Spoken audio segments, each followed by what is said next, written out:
சென்னையை பொறுத்தளவில் 15 மண்டலங்கள் மாநகராட்சி சார்பில் நிர்வாகம் மேற்கொள்ளப்பட்டு வருகின்றன.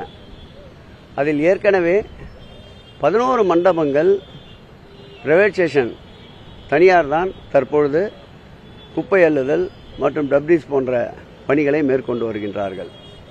மீதம் இருக்கின்ற 4 மண்டலங்களில் தற்போது 5-6 மண்டலங்களுக்கு ஒப்பந்தம் கோரப்பட்டு ஒப்பந்தம் நிறைவு செய்யப்பட்டு பணிகள் தனியாரிடம் தனியார் மேற்கொள்ளப் போகிறார்கள் என்று முறையாக மாநகராட்சி சார்பில் அவர்கள் அனைவருக்கும் தகவல் தெரிவிக்கப்பட்டிருக்கின்றது.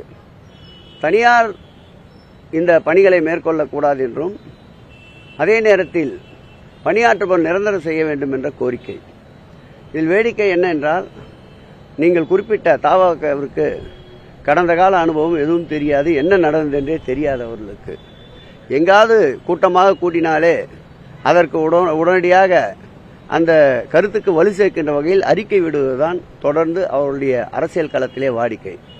இதில் இன்னொரு வேடிக்கை என்னவென்றால், அதிமுகவும் இதற்கு எதிர்ப்பு தெரிவித்து அந்த போராட்ட களத்தில் இருப்பவர்களுக்கு ஆதரவு தெரிவித்து நேற்றைக்கு முன்னாள் அமைச்சர் பேட்டி கொடுத்து சென்று விட்டிருக்கின்றார்.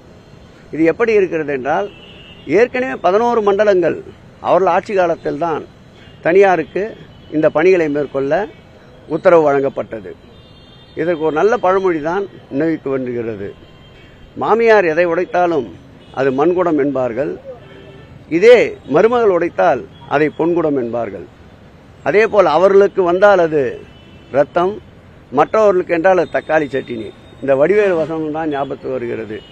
எந்த வகையிலும் இந்த திட்டத்தை குறை கூற அதிமுகவிற்கு அருகதை இல்லை என்பதை இந்த நேரத்தில் தெரிவித்துக் கொள்கிறேன். இது ஒருபுறம் என்றாலும், இந்த தூய்மை பணியாளருடைய பணி உத்தரவாதம் தரப்படும் என்று நேற்றைக்கு கூட பெருநகரத்துடைய மேயர் மதிப்புக்குரிய மேயர் பிரியா அவர்களும் நம்முடைய மாநகராட்சி ஆணையாளர்களும் கூட்டாக சேர்ந்து பத்திரிகையாளரை சந்தித்திருக்கின்றார்கள்.